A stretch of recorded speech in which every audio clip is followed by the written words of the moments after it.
Hello student.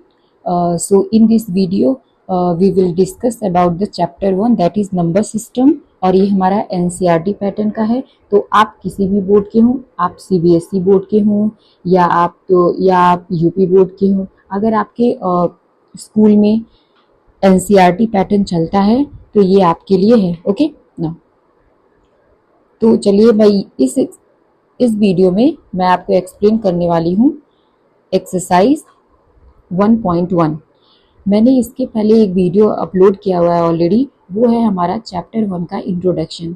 सो बेटा इसको देखने से पहले आप फर्स्ट ऑफ ऑल आपको वो वीडियो देखना चाहिए, क्योंकि मैंने उसमें पूरे चैप्टर का इंट्रोडक्शन बहुत अच्छे से एक्सप्लेन किया हुआ है। ओके, तो इस वीडियो में हम चलते हैं क्वेश्चन नंबर 1, जो हमारा है is zero a rational number, can you right in the form of p upon q where p and q are integers and q is not equal to 0। तो बेटा सबसे पहले मैं इस क्वेश्चन को पहले आपको समझाऊंगी, उसके बाद उसे इरेज करके दूसरा पैटर्न में लिखूंगी, तो वो आपको अपने एग्जाम में राइट करना है। ओके, सो पहले हम रेशनल नंबर समझते हैं क्या होता है। ऐसे नंबर जिन्हें हम p अपॉन q के फॉर्म में रिप्रेजेंट कर सकते हैं तो वो हमारे क्या होते हैं, रेशनल नंबर होते हैं। ठीक है, तो उसे हम रेशनल नंबर कहते हैं। बट q की वैल्यू क्या होनी चाहिए, q is not equal to 0 होना चाहिए। q की वैल्यू कभी 0 नहीं होनी चाहिए। ठीक है, तो अब यहाँ पे ये क्वेश्चन हमें यही पूछ रहा है कि क्या जीरो को हम एक p अपॉन क्यू के फॉर्म में लिख सकते हैं कि नहीं लिख सकते हैं। ओके, तो हमें तो वैसे पता है कि लिख सकते हैं, बट आपको यहाँ पे क्या लिखना पड़ेगा, आपको यहाँ पे वैलिड एक्सप्लेनेशन देना पड़ेगा कि एग्जैक्टली ये चीज क्या है, ये चीज वैलिड है या नहीं है। तो चलिए मैं इसे एक्सप्लेन करने जा रही हूँ। ठीक है, इसको मैं ड्रॉप कर देती हूँ ना। तो बेटा इसमें मैं जैसे लिखने वाली हूँ आपको ऐसे ही अपने एग्जाम में लिखने हैं। ओके, बिकॉज क्योंकि बहुत सारे स्टूडेंट ऐसे होते हैं जो बहुत शॉर्ट फॉर्म लिखते हैं। तो अगर आप अपने एकेडमिक में शॉर्ट फॉर्म लिख रहे हो तो आपको अगर 3 मार्क्स का वो क्वेश्चन है तो आपको 2 ही मार्क्स मिलेंगे। ओके, बट अगर आप स्टैंडर्ड पैटर्न लिख रहे हो तो आपको 3 आउट ऑफ 3 मार्क्स मिलेंगे। यही होता है एक टॉपर और एक बैक बेंचर स्टूडेंट जो होते हैं। क्योंकि क्या होता है, जो टॉपर होता है वो पूरी अच्छी तरीके से एक्सप्लेनेशन लिखता है। ठीक है, तो इसीलिए उसे पूरे मार्क्स मिलते हैं। आप लोग ये शिकायत रहती है कि उसे पूरे मार्क्स क्यों मिले और आपको आधे क्यों मिले, जबकि आपने वही चीज लिखा हुआ था। ऐसा नहीं है, उसने कुछ ना कुछ ऐसा जरूर लिखा होता है जो क्या होता है, ये आपसे एकदम अलग करता है इसको। सो मैं यही बोलूंगी कि आप क्वेश्चन को बहुत अच्छे से एक्सप्लेन करो। आता बहुत सारे स्टूडेंट हैं जिन तो अब मैं इसे अच्छे से एक्सप्लेन करने जा रही हूँ। आपको क्या करना है, आपको ऐसे ही एज इट इज एग्जाम में लिखना है। ओके ओके, तो मैं इसे आपको अच्छे से एक्सप्लेनेशन के साथ समझाने वाली हूँ। ओके, तो यहाँ पे क्या लिखा हुआ है, जीरो और रेशनल नंबर। जीरो क्या हमारे रेशनल नंबर होते हैं, तो आपको सबसे पहले यहाँ पे रेशनल नंबर की डेफिनेशन लिखनी होगी। ओके, तो आप यहाँ पे सॉल्यूशन में लिखोगे, मैं चेंज कर देती हूँ ना। सॉल्यूशन, आपको सॉल्यूशन में लिखना है, we know that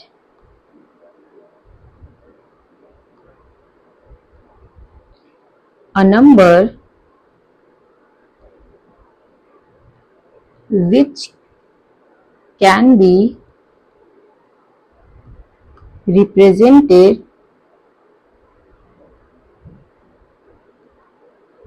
in the form of p upon q, q is not equal to 0, is called rational number. Okay, आपको नंबर की नॉलेज होनी चाहिए, रेशनल नंबर।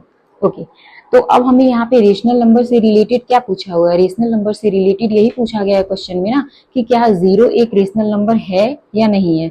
तो यहाँ पे हम क्या लिखेंगे, अकॉर्डिंग टू द क्वेश्चन। ये ATQ का फुल फॉर्म है, according to the question. Okay, तो क्वेश्चन के अकॉर्डिंग क्या है, जीरो इज रेशनल नंबर और नॉट, कि जीरो हमारा रेशनल नंबर है या नहीं है। तो आपको ये क्वेश्चन पूछा गया है, तो आप क्या लिखोगे।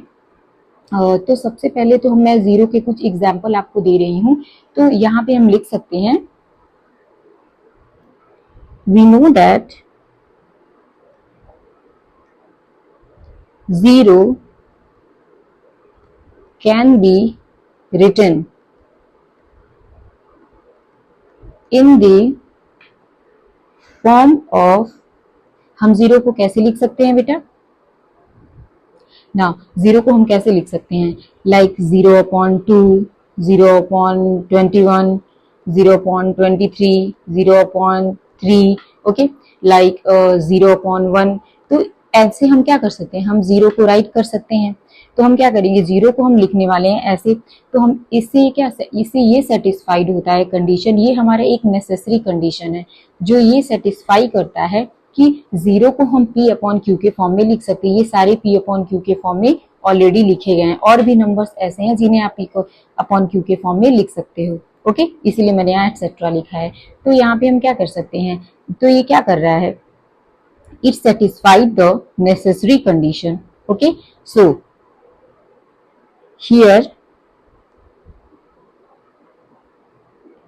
it satisfies the necessary condition, okay. So हम 0 को क्या कर सकते हैं, P/Q के फॉर्म में लिख सकते हैं। तो अब यहाँ पे लिखोगे hence 0 is a rational number, okay. So बेटा मेक श्योर आपको एग्जाम में ऐसे ही लिखने हैं, तो आप वीडियो को पॉज करिए और इसे नोट डाउन कर लीजिए। There are infinite rational number between the two number. तो first of all you have to write this statement कि क्या होते हैं, there are infinite rational number between the two numbers, कि दो नंबर्स में इनफाइनाइट रेशनल नंबर्स होते हैं। सो फर्स्ट ऑफ ऑल हम ये स्टेटमेंट क्या करेंगे, यहाँ पे राइट डाउन करेंगे। आपका सॉल्यूशन है, यहाँ लिखोगे आप we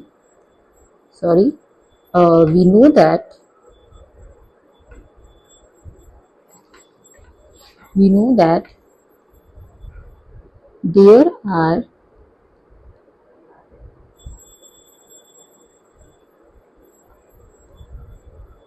infinite rational number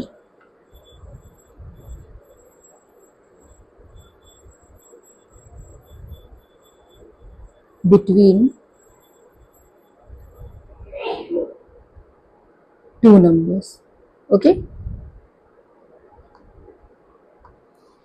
सो हमने ये तो स्टेटमेंट लिख दिया कि there are infinite rational number between the two numbers, और हमारे दो नंबर्स इसमें क्या दिए हुए हैं, 3 and 4, okay. Let's find out कि 3 and 4 में हम रेशनल नंबर को कैसे फाइंड आउट करेंगे, ओके। तो बेटा मैं आपको एक ट्रिक यहाँ पे बताने जा रही हूँ। आपको क्वेश्चन में जितने भी रेशनल नंबर मिले उसमें एक इंक्रीज करो, ठीक है। जैसे फॉर एग्जांपल यहाँ पे अगर 4 लिखा होता तो वहाँ पे 4+1 आप लिखोगे, ठीक है। यहाँ पे 6 लिखा हुआ है तो आप 6+1 लिखोगे, ओके। अगर यहीं पे 7 लिखा होता तो आप 7+1 लिखते। मीन्स आपको जितने भी रेशनल नंबर निकालने के लिए बोला जाता है क्वेश्चन में, आपको उससे क्या करना है, उससे 1 इंक्रीज करने के बाद निकालना है। ये आपका ट्रिक होगा। आपको चाहे वो रेशनल नंबर के बीच में रेशनल नंबर निकालना हो या नंबर्स के बीच में रेशनल नंबर निकालना हो, आप हमेशा जितने भी पूछे जाए उसमें हमेशा 1 को ऐड ऑन करोगे, ओके। नाउ तो यहाँ पे हम क्या लिखेंगे, यहाँ पे आप लिखोगे we will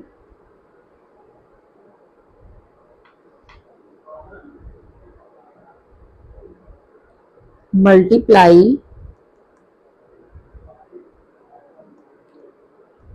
both the number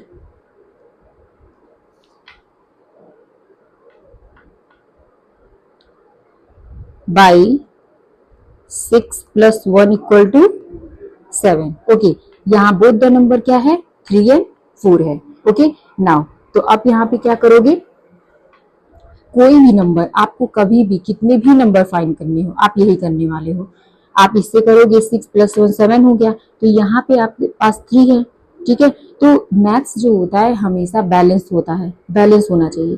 तो आप 3 को 7, ये 3/1 इसको लिख सकते हो, तो अपॉन 7 इसको मल्टीप्लाई करोगे तो 7 3 जा 21 हो गया, 21/7 हो गया। ठीक है, उसके बाद 4 आता है, तो 4 को आपने क्या लिखा, 4 को भी आपको एज इट इज, आप अगर न्यूमरेटर में मल्टीप्लाई कर रहे हो तो आपको डिनोमिनेटर भी करना पड़ेगा, क्योंकि मैथ्स में हमेशा बैलेंसिंग चलती है। 7 4 जा 28 एंड 7 1 जा 7। सो हमारे पास कितने नंबर आ गए, 21/7 and 28/7। Okay, I hope you understand. तो अब हमें क्या करने हैं, we have to find the 6 rational number. तो हम यहाँ पे क्या करेंगे, हियर 21/7 एंड 28/7। सो आप इसको लिखिए 22/7, 23/7, 24/7, 25/7, 6/7 एंड 27/7। ओके, तो आप यहाँ काउंट कर लो 1 2 3 4 5 6। So here we have 6 rational number. I hope you understand. तो हमारे पास क्या आ गए, ये सब हमारे क्या हैं, ये हमारे क्या हैं, 3 एंड 4 के बीच के रेशनल नंबर है। Okay, here we have 6 rational number between 3 and 4। Okay, तो बेटा आपको अपने एग्जाम में ऐसे ही लिखने हैं। तो दुनिया के कोई भी क्वेश्चन हो, अगर उसमें 6 7 8 9 10 जितने भी रेशनल नंबर फाइंड करने हो, आपको इसी मेथड से ही फाइंड करने हैं। ओके, इसका कोई भी दूसरा मेथड नहीं है, तो ये आपका इजीएस्ट मेथड है। Okay, so move to the next question. इसके पहले हमने नंबर्स के बीच में रेशनल नंबर निकाले थे। अब हमारे पास हमें क्या करना है, रेशनल नंबर के बीच में हमें रेशनल नंबर को फाइंड आउट करने हैं। तो हमें सेम स्टेटमेंट इसमें भी लिखना पड़ेगा। सॉल्यूशन आप लिखिए। अब यहाँ पे आपको लिखना पड़ेगा, वी नो दैट, ये नहीं कि आपने उस क्वेश्चन में लिख लिया तो इस क्वेश्चन में नहीं लिखोगे, क्या पता आपके एग्जाम में इन दोनों में से कोई एक आए। तो अगर आपकी हैबिट है तो आप लिख सकते हो, we know that there are infinite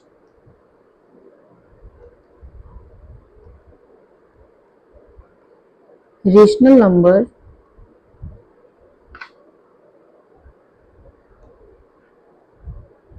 between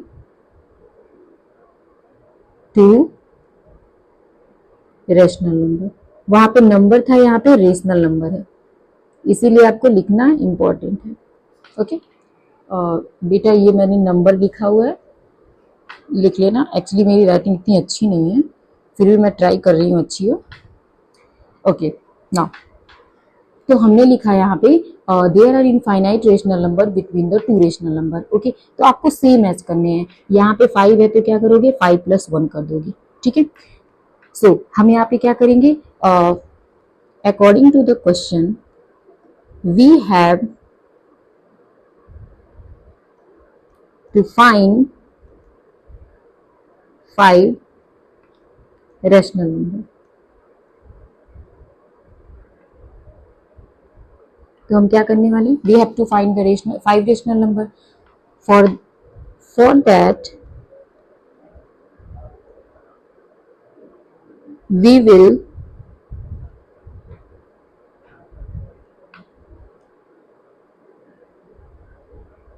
multiply by,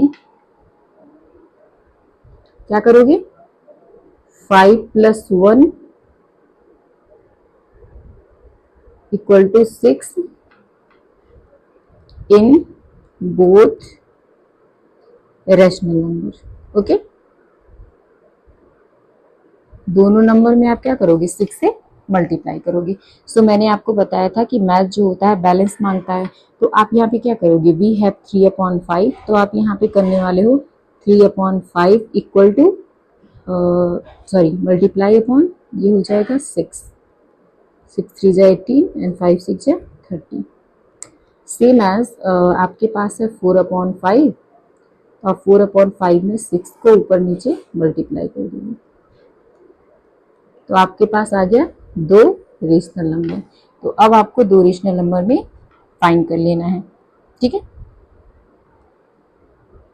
ठीक है। अब चलिए यहाँ देखते हैं 18/30 एंड 24/30। इसमें नंबर 5 हम लिखने वाले हैं 90, 20, 21, 22, 23। 30 आप नीचे एज इट इज लिख दोगे। Okay, here we have 5 rational number between the 2 rational number. Okay, now I hope you understand. तो हम क्या देखेंगे यहाँ पे, here we have 5 rational number। बेटा नंबर की स्पेलिंग लिख लेना सही से, यहाँ पे मैं एम को गलत किए जा रही हूँ बार बार। Number between 3/5 and 4/5। I hope you understand, note down कर लीजिए और मेक श्योर आपको एग्जाम में ऐसे ही लिखना है, तभी आपको फुल मार्क्स मिलेंगे। Now move to the next question. State whether the following statement are true और फॉल्स। आपको यहाँ ये फाइंड आउट करना है कि ये स्टेटमेंट ट्रू है या फॉल्स है विद द रीजन। आपको यहाँ पे रीजन भी देना है। तो बेटा ऑलरेडी मैंने इसके पहले एक वीडियो अपलोड किया हुआ है, एनसीईआरटी का ही है, चैप्टर 1 नंबर सिस्टम इंट्रोडक्शन है। तो बेटा उस वीडियो को बहुत अच्छे से आप देखिए, क्योंकि उसमें मैंने सारे नंबर को बहुत अच्छे से एक्सप्लेन किया हुआ है। ओके, नाउ तो यहाँ पे लिखा हुआ है कि exactly natural number, whole number, integers, rational, irrational, real number, हर एक नंबर को एक्सप्लेन किया हुआ है, इसलिए आप उसको अच्छे से देखिए। मैं ये ट्राई करूंगी कि मैं उस लिंक को डिस्क्रिप्शन में दे दूं। ठीक है ना, यहाँ पे क्या लिखा है, every natural number is a whole number. तो पहले तो आपको नेचुरल नंबर और होल नंबर दोनों के बारे में पता होना चाहिए। हमें पता है नेचुरल नंबर क्या होते हैं, ऐसे नंबर जो 1 से स्टार्ट होते हैं, बट होल नंबर क्या होते हैं, जो 0 से स्टार्ट होते हैं। ओके, तो क्या हर एक नेचुरल नंबर होल नंबर हो सकता है? I think yes, of course हो सकता है, ये होल नंबर में इंक्लूड है। ओके, क्योंकि ये हमारे होल नंबर हैं और ये हमारे नेचुरल नंबर है। तो सारे नेचुरल नंबर जो 1 से आते हैं वो तो इंक्लूड है होल नंबर में। तो वी कैन से दैट कि every natural number is a whole number. Okay, so ये स्टेटमेंट क्या होगा, ट्रू होगा। लेकिन इसका हमें वैलिड रीजन देना है, तो आपको इसके लिए क्या करना होगा, आपको नेचुरल नंबर की डेफिनेशन लिखनी होगी। तो यहाँ पे क्या लिखोगे, this statement is true.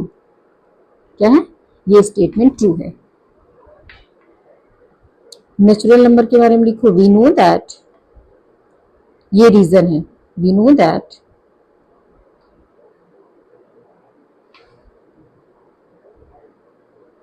the number which start from 1 is called natural number. Okay, but make sure वो नंबर क्या है, ना डेसिमल होनी चाहिए और ना ही फ्रैक्शन होनी चाहिए। नेचुरल नंबर में ना ही डेसिमल्स आते हैं ना ही फ्रैक्शंस आते हैं। ओके, नाउ इसके अलावा आपको अच्छे से पता है होल नंबर क्या होते हैं, एंड द नंबर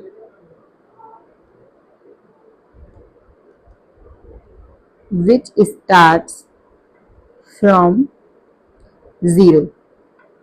बेटा इसलिए नंबर की नॉलेज होना बहुत जरूरी है। 0 is called whole number. Okay, आपको इसके पहले मैंने ऑलरेडी नंबर्स को राइट करके समझाया था। ओके, नाउ तो हम यहाँ क्या कर सकते हैं, हेंस, मैं इस पेन को चेंज कर देती हूँ, हेंस मैं यहाँ पे एक्चुअली आप बेटा यहाँ पे एग्जाम्पल भी लिख लेना, 1 2 3 एंड सो ऑन, और यहाँ पे लिख देना एग्जाम्पल 0 1 2। बिकॉज नंबर से लिखोगे तो ज़्यादा अच्छे से समझ में आएगा। Hence we can say that every natural number is a whole number. Okay ना, आई होप यू अंडरस्टैंड। तो बेटा आपको एज इट इज अपने एग्जाम में ऐसे लिखना है। पॉज करके वीडियो इसको नोट डाउन कर लो। Second statement, every integer is a whole number. तो आपको यहाँ पे भी क्या करना है, क्या एवरी इंटीजर होल नंबर होते हैं? तो बेटा सबसे पहले तो आपको इंटीजर के बारे में पता होना चाहिए। तो हम यहाँ पे लिखते हैं, वैसे तो ये स्टेटमेंट ट्रू है फॉल्स है, मैं यहाँ पे बाद में लिखने वाली हूँ। ओके, पहले मैं आपको इसे अच्छे से एक्सप्लेन करूंगी। यहाँ पे मैं लिखने वाली हूँ, यहाँ में मैं रीजन दे रही हूँ। रीजन, यहाँ पे रीजन पूछा भी है and I am going to give the reason now.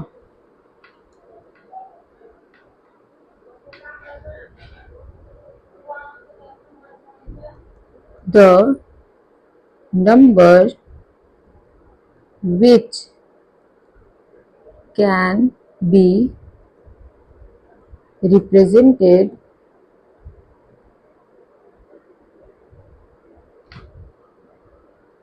on the number line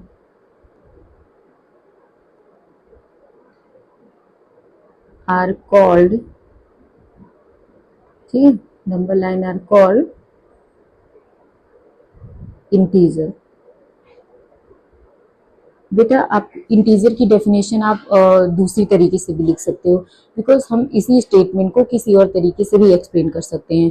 तो आप इस तरीके से भी लिख सकते हो, अदरवाइज आप जैसे चाहो तो वैसे लिख सकते हो, बट एग्जाम्पल तो सेम ही होने वाले हैं। एग्जाम्पल क्या होते हैं, लाइक -2, -1, 0, 1, 2 एंड सो ऑन। तो जितने भी क्या होते हैं, जितने भी नेगेटिव नंबर होते हैं, जितने भी पॉजिटिव नंबर होते हैं, ओके, और ये क्या होता है जीरो, ये सारे क्या होते हैं हमारे इंटीजर में आते हैं। यहाँ पे हमारे स्टेटमेंट ये पूछा गया है कि क्या इंटीजर जो होते हैं, जितने भी इंटीजर हैं क्या होल नंबर हैं? मुझे तो लगता है नहीं है। क्या आपको लगता है? तो आप कमेंट में करना। Okay, whole number, I think आप पीछे पढ़ के आए हो, होल नंबर केवल इतने ही नंबर होते हैं। क्या ये नंबर इंक्लूड हो रहे हैं होल इंटीजर्स में? इंटीजर्स के ये नंबर्स क्या होल नंबर में इंक्लूड हो रहे हैं? नहीं हो रहे हैं। तो ये स्टेटमेंट क्या है हमारा? फॉल्स होगा। ओके, तो ये स्टेटमेंट हम यहाँ क्या लिखने वाले हैं? फॉल्स लिखने वाले हैं। ओके, तो अब यहाँ पे आप साथ में होल नंबर को भी लिखो, होल नंबर को भी लिख लो। एंड बेटा क्योंकि ये सेपरेट क्वेश्चन है तो आपको होल नंबर के बारे में भी लिखना पड़ेगा। Number which start from 0 is called whole number. Example क्या है हमारा? 0, 1, 2 एंड सो ऑन। ये इन्फिनिटी तक जाता है। ये हमारा नेगेटिव इन्फिनिटी होता है, ये हमारा पॉजिटिव इन्फिनिटी होता है।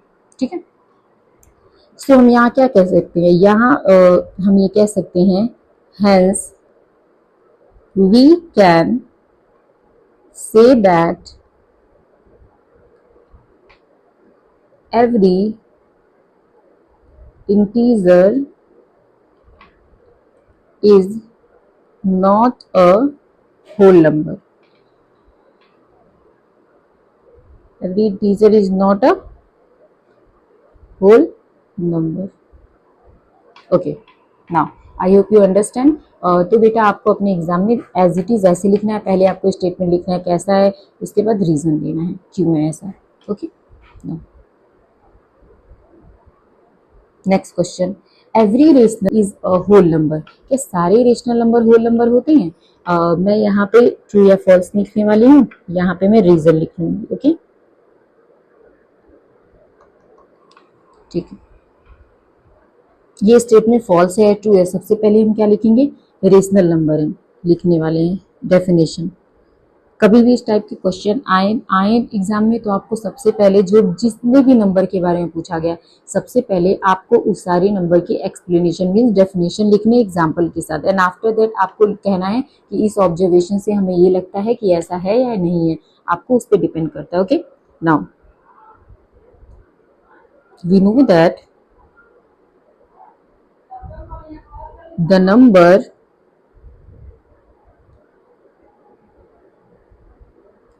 which can be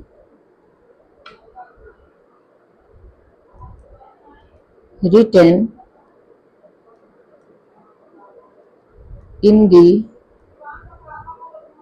form of P upon Q. Q is not equal to 0, called rational number. Okay.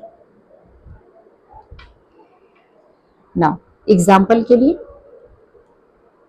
0, 2 upon 3 and 4, 4 upon 1 हो सकता है and so on. Okay. Now ये माइनस भी लगा सकते हैं। सेम एज होल नंबर के बारे में लिखो बेटा, फिर से इसको लिखना पड़ेगा होल नंबर। मैं यहाँ डेफिनेशन ना लिख करके ऐसे लिख दे रही हूँ। ओके, आप चाहो तो डेफिनेशन लिख लेना। ओके, ना तो यहाँ पे अब इसका क्लियर एक्सप्लेनेशन दो। हेंस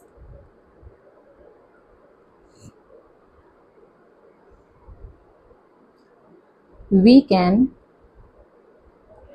से दैट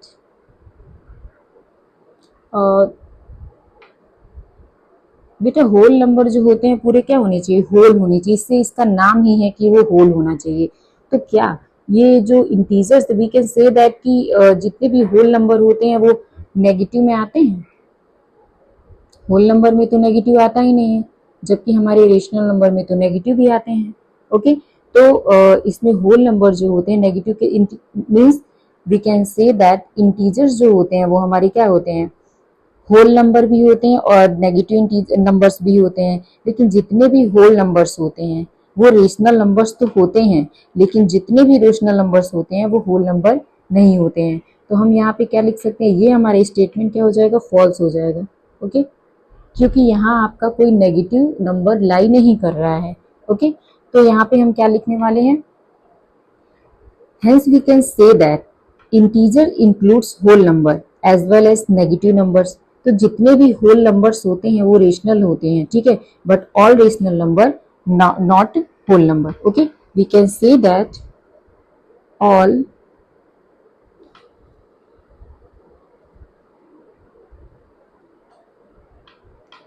आप ये शॉर्ट फॉर्म में लिख लो, we can say that every rational number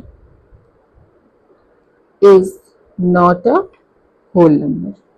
और क्यों नहीं है, क्योंकि इनमें नेगेटिव पार्ट नहीं आता है।